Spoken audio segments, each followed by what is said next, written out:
But now enough glazing. Now we get to go to the second part of this interview process, which is now just essentially two assholes rambling about Resident Evil for Lord knows how long. But we did a podcast with Critical Drinker. Oh, it was just like. First of all, everybody got mad at us because it's a Critical Drinker, and everybody hates Critical Drinker. I love the guy. There are times where he says things. Oh, yeah. Where he has the personality, but if you meet him in person, he's just the coolest dude. Oh man, don't get me wrong. Like I said, there are times where I watch him and I'm just like, yeah, I agree with that, and then there are times where he says something I'm like. But it's funny because when we were with him, we did a video about the movies and we did a video about the games.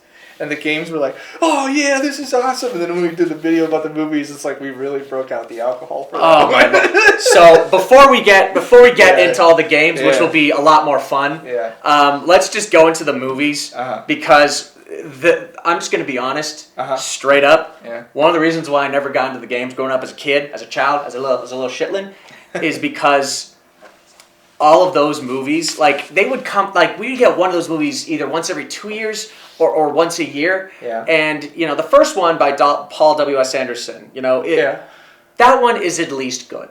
It's campy, but it does at least feel like it feels like it's literally the same approach Krager is using. Because if I remember correctly, I could be wrong, but Paul W.S. Anderson already had a movie that he wanted to make. Just so happens he made a deal with Constantine to make that film, and they're using the Resident Evil title. So it probably shifted some things around, put Alice in it, put some other characters and things from the game, and now called it Resident Evil. So now, many years later, you almost have the same thing with Zach Krager.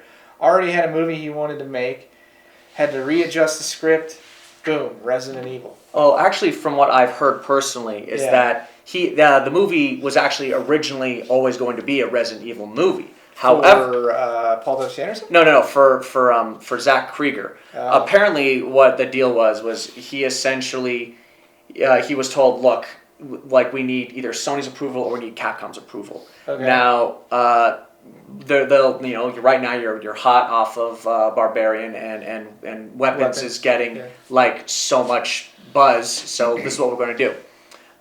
You can write your version of a Resident Evil movie.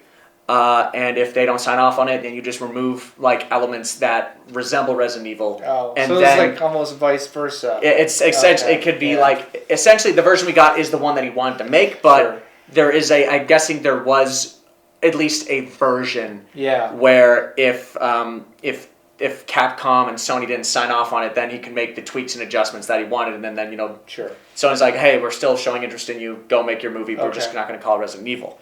But I just want to say that, I remember, like, because I was born in 1997. Mm-hmm. So my first, at least, breath of Resident Evil was the first 3 Resident Evil movies. The first one I watched, I'm like, this is fine. Mm-hmm.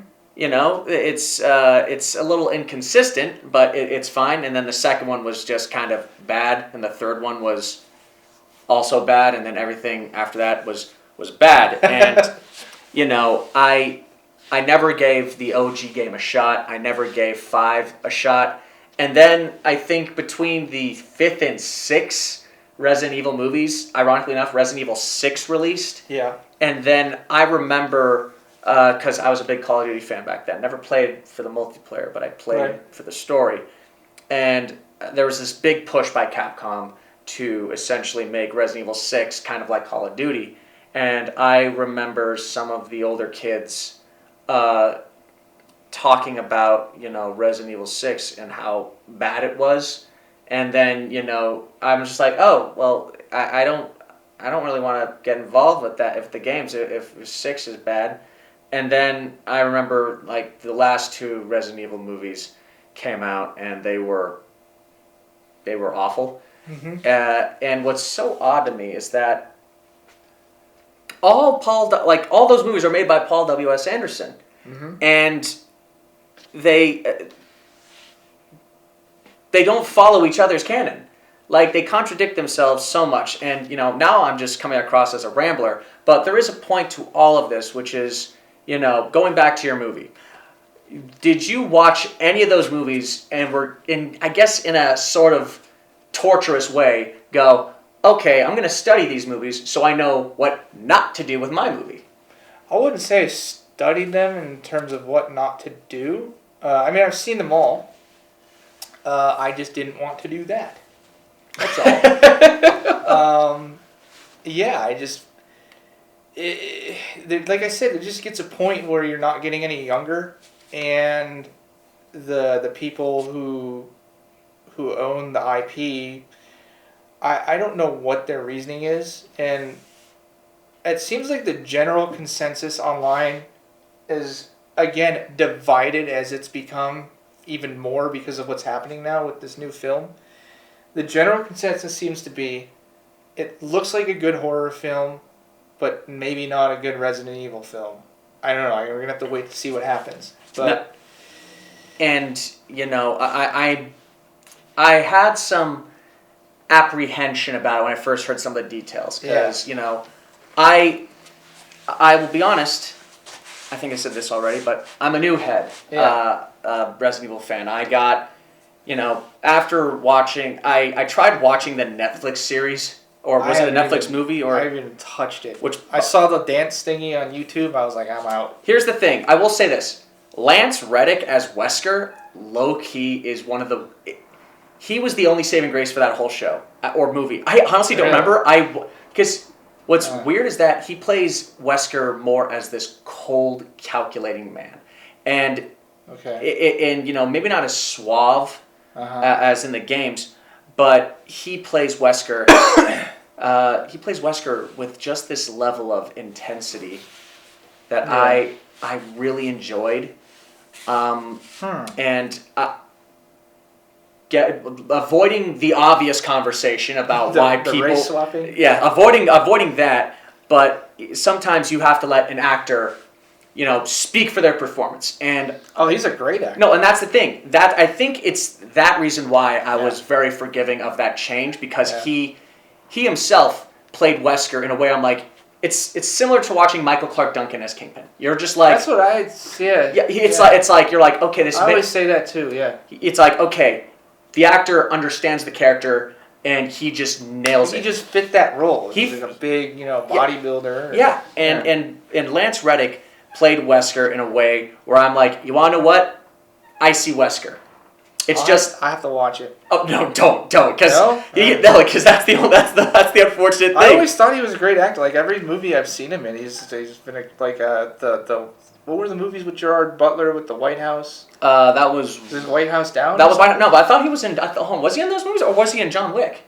He was in both. Oh my lord! I think he was like a military general or something in one of those movies. And I mean that's the thing. I think he's just a good actor. He is a good actor, and he is the only good part about that series, in my humble opinion. In John Wick? No, not in John Wick. No. In that Resident Evil. Oh, Netflix. In the Resident Evil Netflix. Yeah. Okay. Except what sucks is that he is a man. How am I supposed to phrase this in a way that is not insulting? Because honest to God, when he passed, I was devastated because he was one of my favorite actors. He is such a good character actor. But he is one of those people where it's not that old either. No, it's a real fucking shame. Yeah. But to me personally, he is one of those guys who has always been bald. He should always be bald. He should always stay bald. And they slapped a wig. They put a wig on him, and I'm like. I kept hearing online like Make-A-Wish Wesker or something because of the wig and the costume. It's like character-wise, or no, Make-A-Wish Blade or something. Yeah. As an actor that you could pick for Wesker that's like out there casting, on paper it works, and there are scenes where it works, but you look at him in this ridiculous getup and you're just like, this. It's like you had something, you had a sort of reinvention take on Wesker that worked, but then they tried making him accurate to the games, and you're just like, this does not work. Yeah. But I remember watching it, and then I'm just going, at this point, I'm 23 or something, 24. I'm like, there's no way that the games are like this. There's just no way, because, at this point in my life, I've never played a Resident Evil game.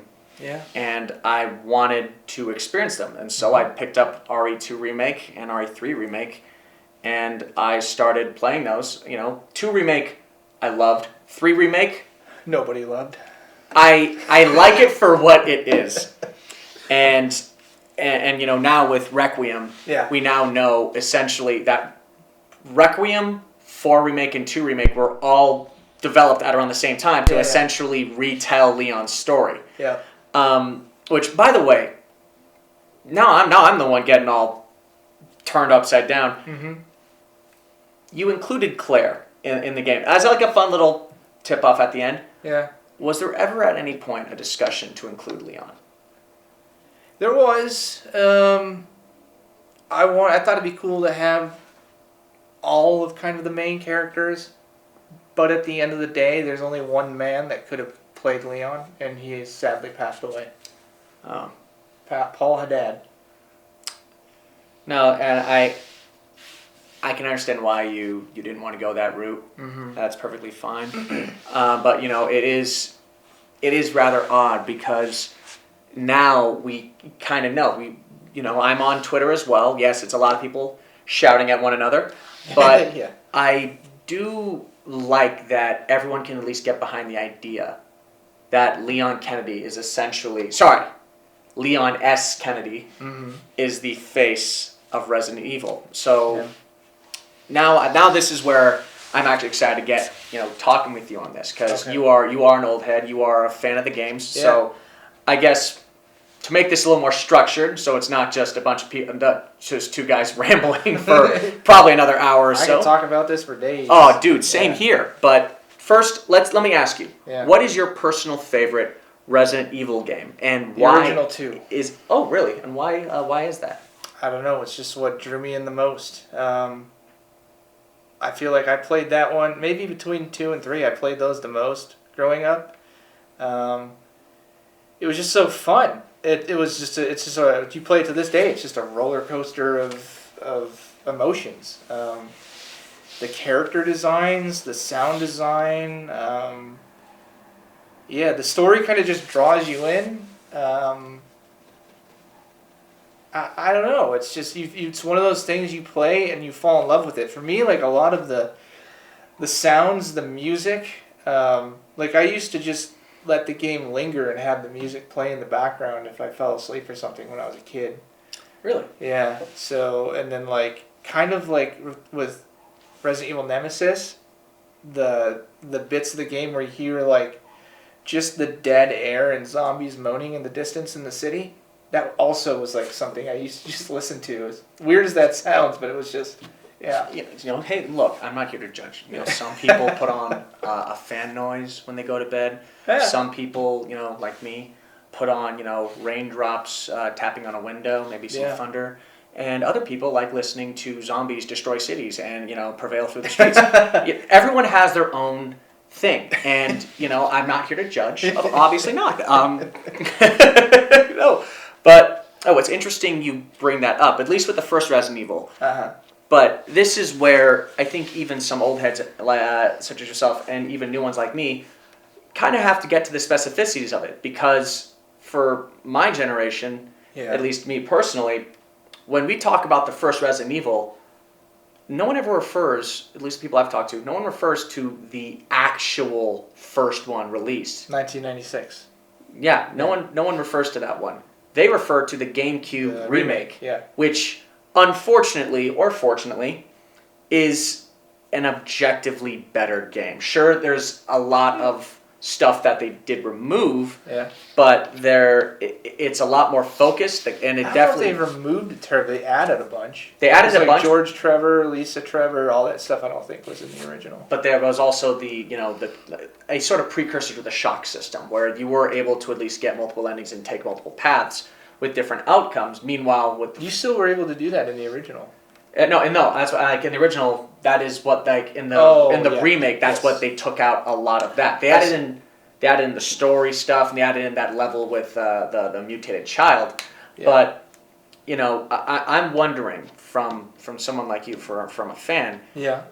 Is there a preferential way that you like playing Resident Evil 1? Is it the PS1 version you play the most, or do you actually like the GameCube version a little more? That's a hard question to answer.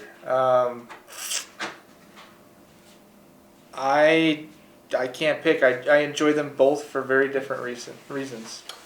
Well, if I can ask, what are the reasons?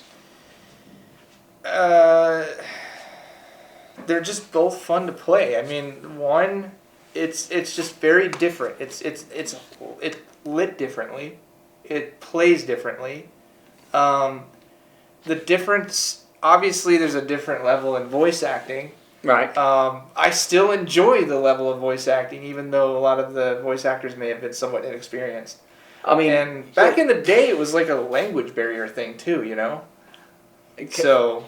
Yeah, that's true, because essentially the game was originally written in Japanese and then translated to English. Here's the thing, too. They're both directed by Shinji Mikami. Oh, yeah. So you're still getting, like when you watch a Spielberg movie, you're just a fan of Spielberg, you're familiar with his style. Right. You're kind of already familiar with his style of making a video game. So, in that sense, I enjoy playing them both, because it's like, it's one is just a more enhanced version of the other, and I don't think it makes the other a obsolete or bad version. And I think that's really kind of how a lot of people think these days. It's like, because there's the remakes, what do we need the originals for? It's like, well, that's kind of what started it all, you know? And in a lot of ways, to me, the originals are still far superior games than the remakes. Like, to me, the remakes and the newer era of games are super fun to play. Like, I can just blast away all day, but like there's just nothing that even comes close to like the original 2 or the original 3. Like you put that game, I am locked in. I cannot lock in with these newer games. And honestly, I think that's where my divide comes in, because I think I mentioned this to you before we were rolling. Resident Evil 4 Remake is my personal favorite in the franchise. Yeah. And if I can go on a small diatribe, I played RE4 Remake first. I sank hundreds of hours into it. I preferred, I've always, not preferred, but I will say preferred later down the line. Yeah. I love that version of Leon. His dry sense of humor is truly wonderful. And on top of that, you know, little miniature French guy, he's great. Love him. You know, who's the general? Like Krauser? Krauser. Love the characterization of Krauser. And on top of that, Ashley is so loving, so wonderful, and of course, Mr. Spanish Man is so Luis.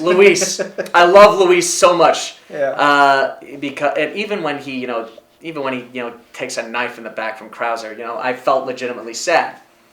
Ada, I can live without, but I did something a lot of people of the remake. Of the remake. No, don't worry, I'll get to that. Yeah, that's a whole other conversation. We don't. But I played the OG, I think, over a year and a half after I played the remake, and I was very excited because the original is hailed as being not only the best Resident Evil, but one of the greatest games ever made. And I got to be honest, I liked it. The tank controls took some time for me to get used to. Yeah. But, you know, we talk about, you know, what's preferred here, what's preferred there. But I didn't love or even like the OG as much as I wish I could have. Of 4. Of 4, yeah. It's weird. I still have yet to play the original Resident Evil, but I played through the remake from the GameCube on my PS5. Love that. Yeah. But I am well aware of the jiggle sandwich line from the first one. Yeah. But the characterization of Leon after RE2 remake. You know, he has more of a Dante sort of vibe from Devil May Cry. Started. Oh, exactly, because you know, what was it? Devil May Cry essentially was originally RE4. Yeah. But then they're just like, this has potential to be something else, and they moved on. Yeah. But you know, Krauser seemed just a bit stale. Luis felt stale. The villains felt a little more fleshed out, but not by much. And then you had Ashley, who all she did was just scream Leon. And I didn't like the way she was written. And she's voiced by Sandy Cheeks. She is. I did not find that out until I think just last month. And I'm just like, Sandy Cheeks voices like Ashley? Yeah. Wow, that is insane. Yeah. But I finally got through the whole game. And I gotta say, there's only one thing, in my humble opinion, that the OG does better, and that is Ada Wong. I don't want to get controversial. I don't want to get controversial because she made some interesting Facebook posts or whatever she did. Yeah, but no, we're all supposed to be socially accepting of what she said. It was just a matter of, for me personally. Yeah.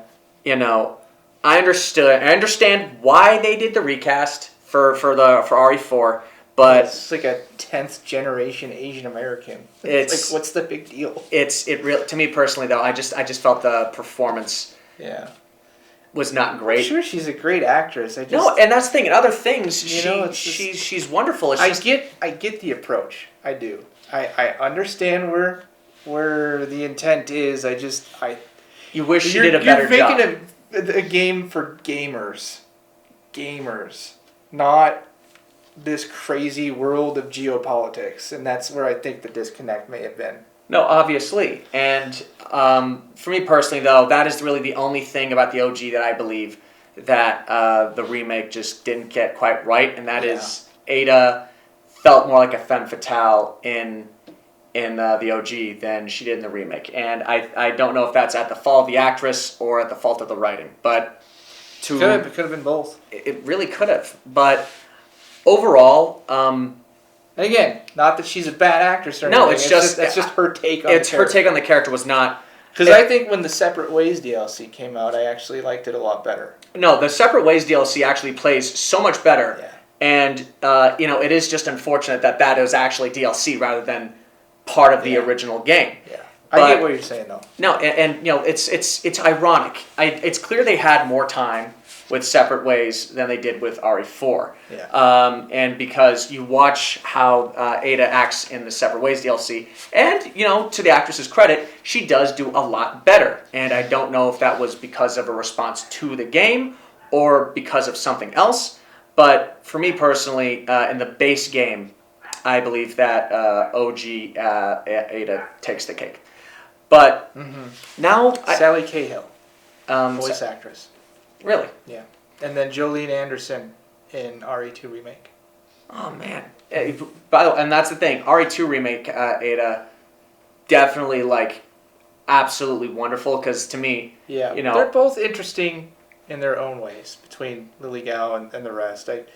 I'm sure Lily Gao is a super, super nice person. If you have a conversation with her, I get why fans were so upset by maybe her performance or what her comments were. But I'm sure, if you were to sit down and have a conversation with any of these voice actors, I mean, from my experience, they've all been super, super nice to work with. They say don't ever meet your heroes, but I haven't met a bad person yet, which is, thank God. Everybody's just been so wonderful to work with. And I'm sure Lily Gao is, you walk up to her, I'm sure she's a super sweetheart. No, obviously. So. No, it's just a matter of, it was unfortunate that it really felt like her performance suffered a little bit. Mm-hmm. But moving a little bit away from that, I actually do want to get into, talking a bit about Resident Evil Requiem, which for me personally, that is probably my second favorite Resident Evil game. Okay. In the entirety of the series, and I've played through the remake of 1. I played through most of 2 and most of 3. I played through RE2 remake. I played through. I can just list all the games on and on. Yeah. I played all the mainline games. Yeah. Revelations, Code Veronica, 0. I still haven't gone through yet. But Requiem to me, because I'm such a diehard Leon Kennedy fan now, it seemed like they wanted to retell Leon's story so that way Requiem can hit a little bit better. And in my opinion, that felt like the culmination of Leon's story. He was a boy who couldn't save people to a sort of young man who could save the president. Now he's this grizzled guy who's just seen it all. It is quite interesting how they've developed his character over the years, because he was originally created by Hideki Kamiya, and they've really kind of taken that character and just pushed him so far forward in character developments. It's been quite amazing to see, and I don't think Kamiya-san has played Requiem yet. I'm very much looking forward to hearing his thoughts on the game. No, I am too. I forgot. He made the original Resident Evil 2. No, yeah, exactly. And you watch Leon in that game and the remake. They're very, very similar characters. There's little differences here and there. Rookie cop. Yeah, and then of course we see the biggest differences between OG4 and Remake 4. Yeah. In like I said, OG4 he's more of a Dante character, cracking jokes. No thanks, bro. Yeah. But 80s action hero. He's an 80s action hero, but what I like is that he still kind of keeps the essence of that character with the new actor. What's his name? Nick Apostolides. Who I think it's hilarious because I've listened to Matt Mercer portray Leon, and I think he does a wonderful job as Leon. Yeah. But Nick just, for me, for the kind of Leon that I want, which is basically a war veteran. Yeah. I believe that he has delivered a very layered and very tragic performance, and all within the span of like 4 years. Yeah. He's given us the young rookie, he's given us the young man, now he's given us the grizzled veteran. So I saw this thing with Nick recently where someone asked him about how to become a good voice actor or something like that, and he said, you want to be a good actor. Like, you really want to do it. And he was talking about how, a lot of people get into the business and they just kind of want to make something viral or just do it just to be famous. But, like, you really, if you want to be an actor, it's like if you want to do this, if you want to do that, you want to truly do it without having I want to do it for money or fame or this. So that's why I think Nick just has a natural passion for what he does in life. And that really, like, his just pure dedication to his craft is really what is able to help him do what he does with Leon, especially over all these years. Because it's interesting, he's like, I think maybe in his early 40s, and Leon is, I think 50 now, 49, 50 years old. So it's interesting to see what Nick can do at his current age to help really personify Leon in that way. No, and for me, my favorite scene next to the mild Spencer retcon, I do think it's still within his character. I care now. Well, I don't think it's a matter of I care now. I think it's more of a lot. I want to be a gun.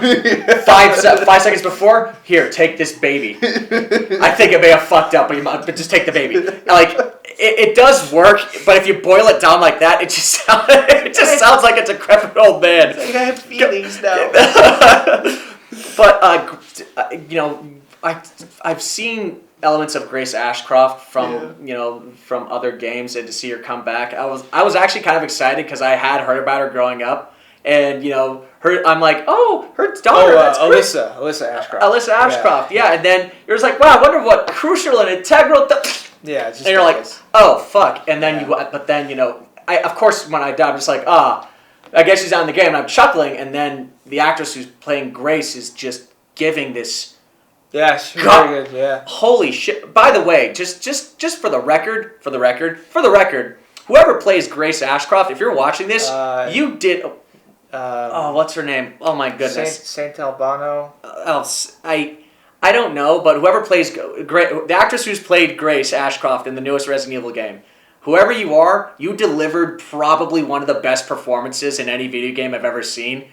And Angela Saint Albano. Oh, lordy! Yeah. You delivered a gut-wrenching performance that I started crying during Alyssa's death scene, but. Yeah. No, my favorite moment in the game is after Diet Wesker, Zeno throws them down the hole, And, you know, she's like, oh my God, like Grace, like, oh my God, you're dying. Wait, hold on. You're dying. Why are you doing all this? And you just see Leon, like... Because I care. Well, it's not because... oh, because I want to. You know, it is that, but it's also a matter He's just a genuine hero to his core. Exactly. And, you know, you see this level of... Like I said, it takes the trope that we've seen a lot in movies recently. The whole, I'm old, but I'm more grizzled now. Like you saw it with Indiana Jones. You saw it with Luke Skywalker. Yeah. But what I like is that... those are both Disney movies. Yes, but you also... you take those concepts, but you don't remove the hero inside them. Yeah. You essentially have Leon Kennedy, who is now a much older dude. Yeah. And he essentially is... Tobey Maguire had that same feeling when he came back for Spider-Man and...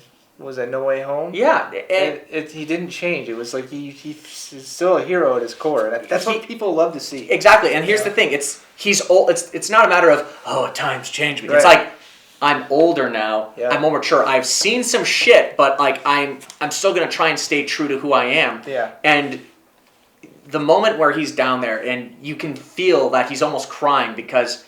You know, Raccoon City, that was meant to be his home. That was meant to be like, He's like, I want to be a hero. I want to save people. That's why I became a cop. And like him returning there to the ashes of what he considers his greatest failure. Yeah. To me, that got me. But enough about my rambling about Resident Evil Requiem. I'd like to know what you personally thought of the game.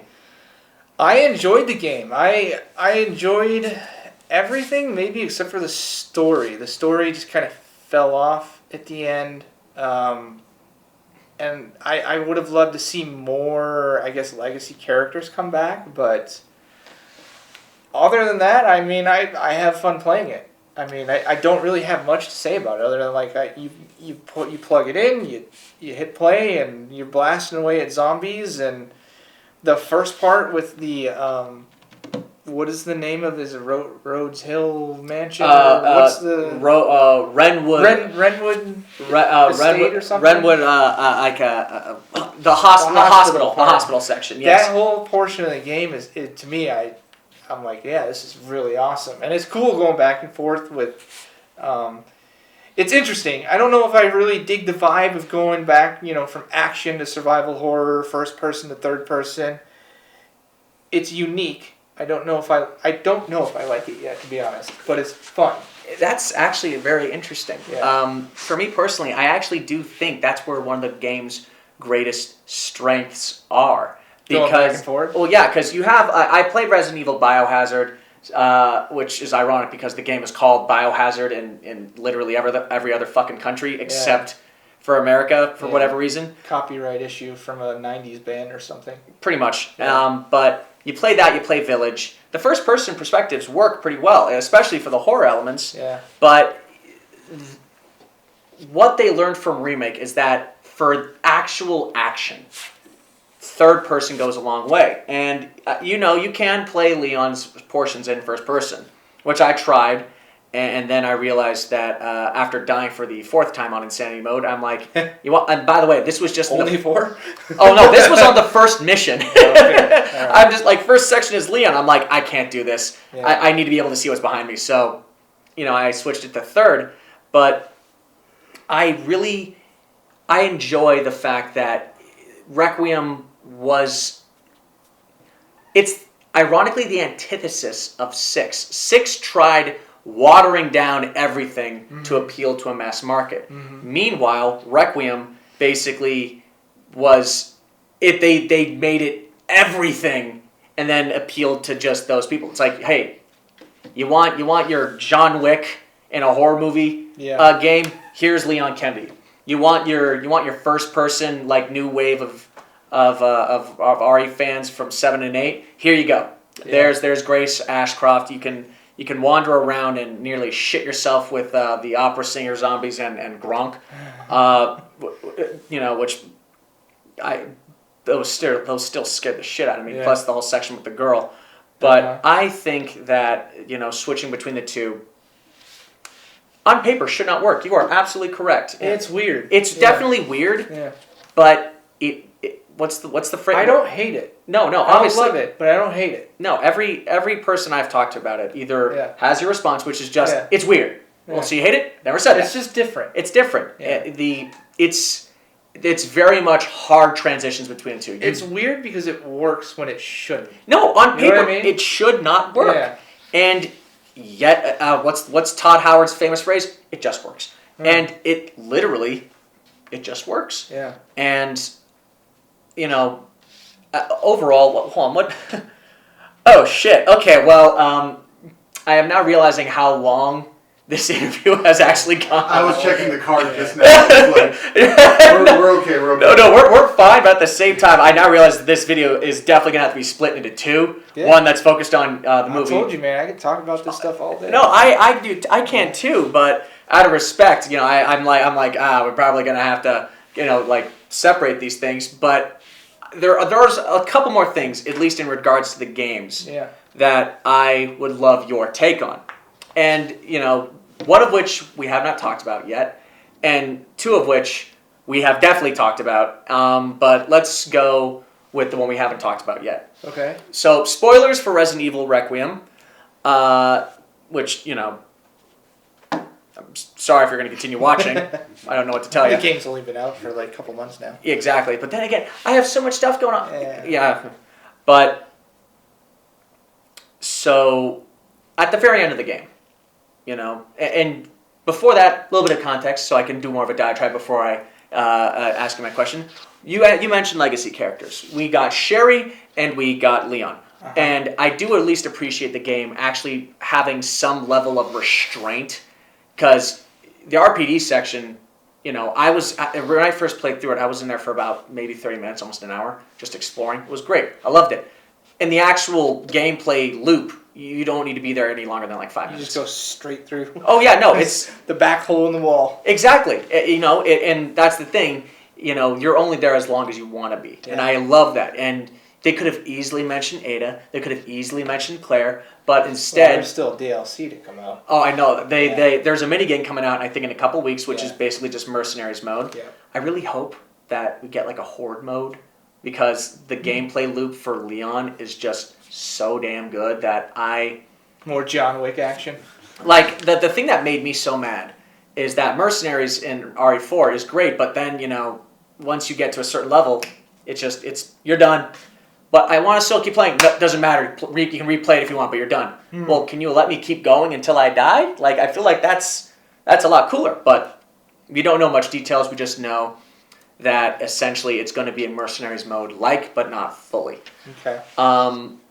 But going back to it, there is a moment at the very end of the game where a blink or you'll miss it. And I'm sure you know where I'm kind of getting at.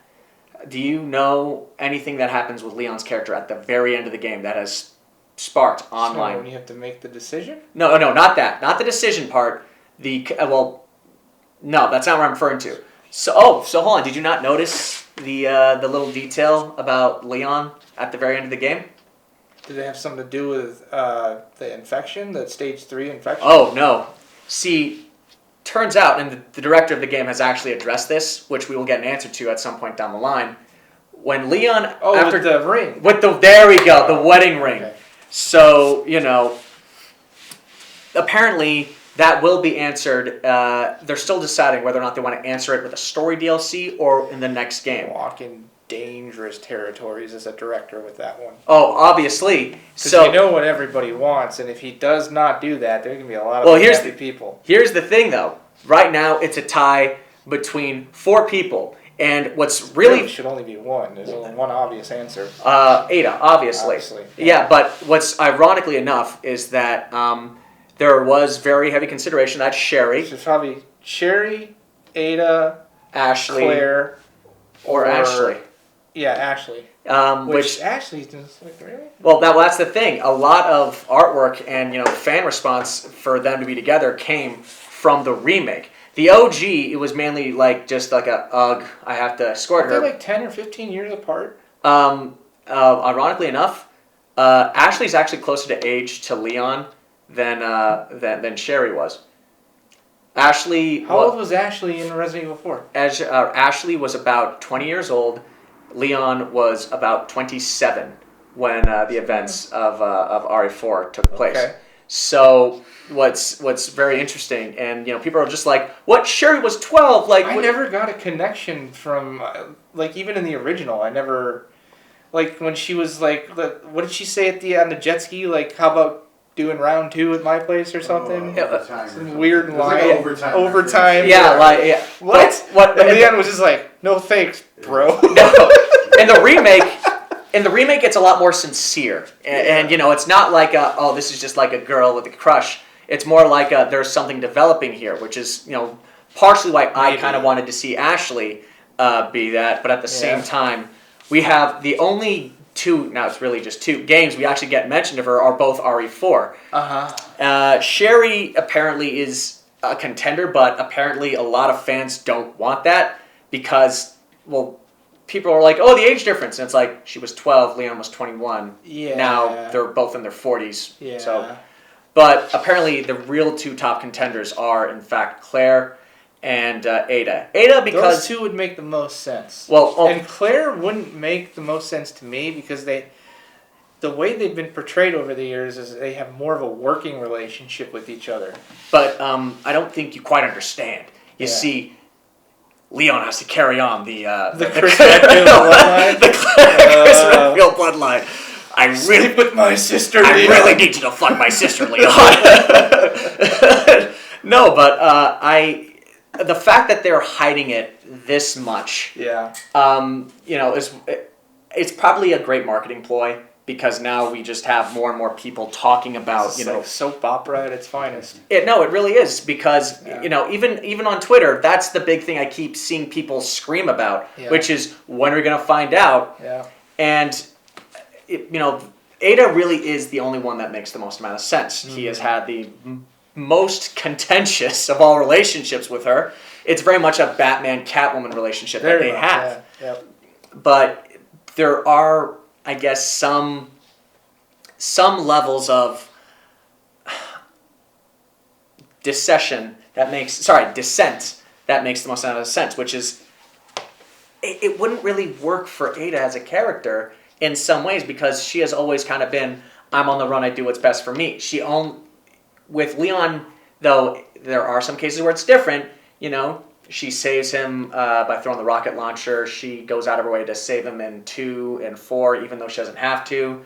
So, and ironically enough, this is the only game where we have yet to see Ada make an appearance. Mm-hmm. Now, that could change with DLC, but who's to say, though I'm guessing with you personally, you believe that it is Ada that is actually... Should be, yeah.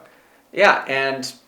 I will finally say this in regards to the whole legacy characters and whatnot, because with the whole side plot of, the T-virus, the Raccoon City Syndrome, Ada was there, Claire was there, Sherry was there. Hunk was there. Oh, yeah, by the way, when he dies, yeah. Because if you go back... He's not there. By the way, that was also low-key one of my favorite moments in the game too. I just wish it wasn't so fast. I played that on Insanity. It took me an hour to beat that. Same here. I'm probably like 100 times just to beat the guy. Oh no, and that's the thing. He, like Krauser, he definitely was one of my favorite moments in the game and one of my favorite boss fights. Yeah. Because you play Fourth Survivor, you play Mercenaries, and the dude's just a badass. Yep. But when he gets killed and his blood slides off, you see that he in fact is stage 3 T-virus infection. I would have liked to have seen, a mention of Claire, a mention of I think we all wanted to see a lot more from that game, but we didn't. It apparently about 5 months before it released, they cut out a whole section. I think before Leon gets to the hospital, but after Chris gets kidnapped, which is what leads him to the hospital. Because in the game, we don't actually know. So I'm wondering if that's going to be some level of story DLC, or maybe it's... But I'm hoping. I mean... there are some holes in the game. But even then, it's not a matter of the story doesn't make sense. It's these are things I would have liked to have kind of seen. And I think that really is the biggest consensus of the game. The biggest downside is that, for me, it took me about, I think just shy of 12 hours Meanwhile, the first Resident Evil 4 remake I played, that took about 18 hours, maybe 20 hours to beat. And then RE2 remake, that took like 15, 16 hours to beat. So the game is relatively short, and I even beat it on Insanity, sure, with, all the infinite ammo shit turned on. But I beat that in 8 hours. So I would have liked to have seen more. Mm-hmm. And I would have liked to have known if Claire got the virus, if Ada got the virus, because they were all there. I imagine they all would have, yeah. Even Jill. Mm-hmm. Jill maybe might have a different reaction because of all the other different viruses in her system, but yeah. But even then, still, Sherry had the T virus and the G virus in her, and she still got it. Yeah. Which, by the way, I understand that, that's the reason why she looks so good at being 40, because, the G virus slows her aging considerably.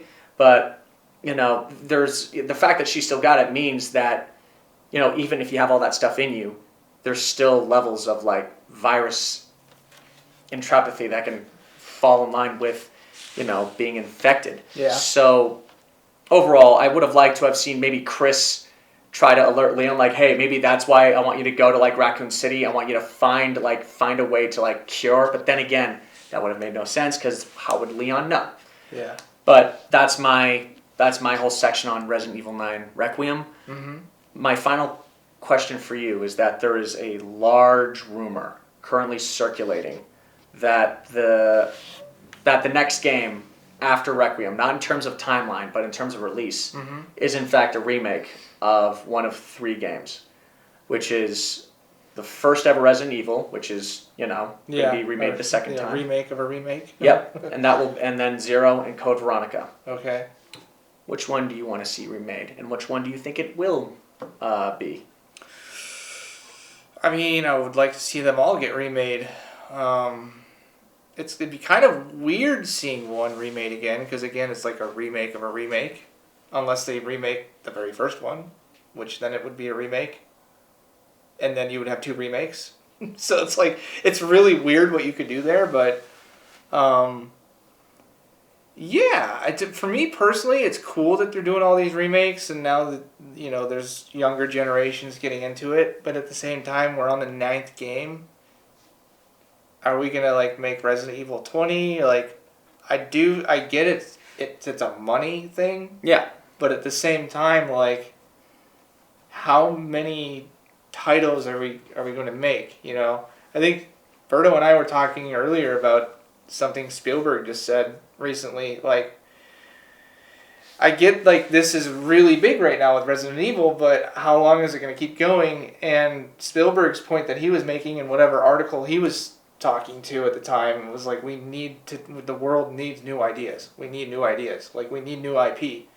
We're burning the candle at both ends at this point. Hollywood is collapsing before our very eyes. So as fun as I think all the remakes and modern era Resident Evil games are, I do think at some point it would be nice to see this story come to close with some of our favorite characters and how that might happen.